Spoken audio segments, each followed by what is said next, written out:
However much you liked or disliked Matt Reeves' take on the Batman from a couple years ago, I think most people can agree that the standout character was Colin Farrell's Penguin, I got you! I got you! or Oz Cobb as he's called in this series. I don't know why they dropped Cobblepot to differentiate him from the mainline series, but with Farrell's boyish charm buried under one of the best makeup jobs ever seen on screen, along with the heavy New York accent and his wildly reckless behavior, the Penguin in The Batman definitely left his mark on audiences, despite his limited screen time and overall impact on the story. Evidently, the studio noticed too, because the Penguin's got a show all to himself now. Not something I ever thought I'd say. Well, is the first episode any good? Maybe we don't see eye to eye on every little thing. Maybe you don't like me.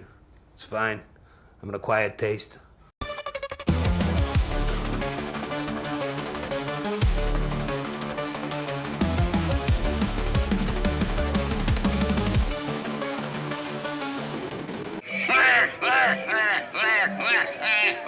I'll try to keep this as spoiler free as I can, because I think it's worth watching and experiencing for yourself, and I don't think it's necessary to go beat for me to get my point across. With that said, in comparison to previous iterations, Colin Farrell's Penguin is much more grounded and believable, with a few characteristics preserved from past appearances, like his overall dumpy look, his waddle, which has nothing to do with penguins and everything to do with a bad foot, and his love for suits of varying shade and design. But that's pretty much where it ends. The Penguin is a mid-level soldier for the Falcone family, caught up in the aftermath of the events in the Batman, and trying his best to survive the fallout. Oz is full of flaws. He's impulsive, greedy, dishonest, and occasionally short-sighted. That's to say, he's a well-rounded character with plenty of defects that make for an interesting watch to see how he navigates the turbulent underworld after the Riddler's machinations have flooded large portions of the city. And it's a good thing too, because this show is a character study through and through. And Colin Farrell pulls it off with such believability and charm, you really do forget it's him under all that makeup and prosthetics, and you end up buying into the character wholesale. The show starts out just a week after Carmine Falcone is killed, and Alberto Falcone, Carmine's son, has taken on the boss's mantle. An impulsive decision Oz makes early on sees him pressing a would-be car thief into reluctant service, and tiptoeing around the two most powerful crime families in Gotham, the Falcones and Maronis, doing everything he can to save his own ass. It's clear that the Penguin in this show is a lesser cog in a much greater criminal organization. He's important enough to run a drug plant producing what they call drops, so he's not a street level thug, but he's not at the top of the pile either. This precarious position, which is being threatened as a result of the recent events in The Batman, adequately portrays just what Oz stands to lose and how much more he can gain if he plays his cards right. His motivations are entirely self serving, and it seems like most of the other characters know that as well. Oz is constantly called out for his lies as he scrambles to placate one group or another, or make them an unwitting part of his plan. When his resolve falters, his mother is there to slap some sense into him in a way that only a loving mother can. Is that what you are, Oswald? Weak little pussy boy? I like this lady. It's a surprisingly good performance and an interesting look into the Penguin's home life, as well as highlighting a softer side of his character. You get his priorities and loyalties, where his boundaries are in terms of work and family, and the level of influence his own ego exerts on his actions and motivations. The cast of characters is small so far, but everyone turns in excellent performances. Everything feels convincing or threatening, with just the right amount of tension that leaves you wondering who's going to live or die, and the stakes feel real. The characters aren't just going through the motions, like in other shows.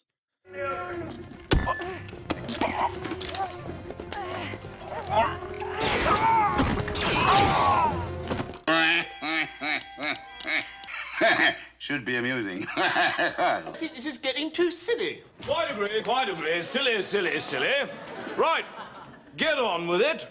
A standout character is Sophia Falcone, who, although not gigante like in The Long Halloween, comes across as a menacing, mentally unhinged antagonist who will stop at nothing to get what she wants. And she's coldly intelligent and mistrustful as well, which is effectively communicated with minimal waste. There's very little filler dialogue, as every scene seems to have some meaning or communicates an important facet of a character, or comes full circle, paying off the earlier remarks. The writing is solid, and so much is effectively portrayed with a minimum of dumb exposition. The scope of the first episode is relatively narrow compared to faster paced shows, but that's for the better. It takes time with the plot, allowing things to settle, letting us get to know and understand the cast of characters, showing, not telling, what is going on and who these people are. The atmosphere is heavy and dark, like in the Batman movie, and Gotham is a dirty, depressing place that scarily resembles what I imagine New York must look like, or maybe what it looked like in the 80s. The cinematography is great with a lot of stylish shots, and the pacing feels just right. There are enough references to names and locations from Batman lore to let you know you're still in the same universe, but this does very much feel like a mobster show, like The Sopranos or something akin to a Martin Scorsese film in terms of character and tone. If you've ever read The Long Halloween, the focus feels similar here, with the emphasis on the crime families of Gotham and its seedy underbelly. And while this episode takes its time, it's by no means boring. The characters themselves and the overriding tension covering the world like a thick blanket makes for compelling viewing. You're genuinely wondering if people are going to live or die, and the show seems to savor in drawing that tension out to its benefit. There's a decent action sequence and some gunplay that all feels very real and exciting. Combat and gunfire in this show feel quick and brutal, as they should. Although there was one coincidence involving a bus that felt a bit hokey, but it didn't really affect my overall enjoyment because there are so many other interesting and exciting things playing out. Colin Farrell carries the show undoubtedly, but the other characters are solid as well, and the story is intriguing with a lot of possibilities as to where it can go next. I honestly don't have much at all to nitpick, and I think this is a fantastic start to the series. I was looking forward to this because I really do like the Batman from 2022, especially the Penguin character. I know some people don't like that take on Batman or what it means for the universe going forward, but I enjoyed its heavy atmosphere and tortured characters, with some exceptions.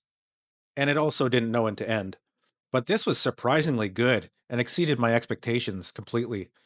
And I'm definitely looking forward to the next episode in this series, which is something of a rarity these days. If you liked the 2022 Batman, I'm sure you'll like this. If you like a more nuanced, mature take on comic characters like the Joker, then I think you'll like this as well. And if you just like straight up mobster dramas, I think there's enough for you to dig into here too. That's it for me. Let me know what you think in the comments below, and thanks for watching. Good night, big brother. Yes, I'm afraid you'll have to unravel the rest of my plot by yourself.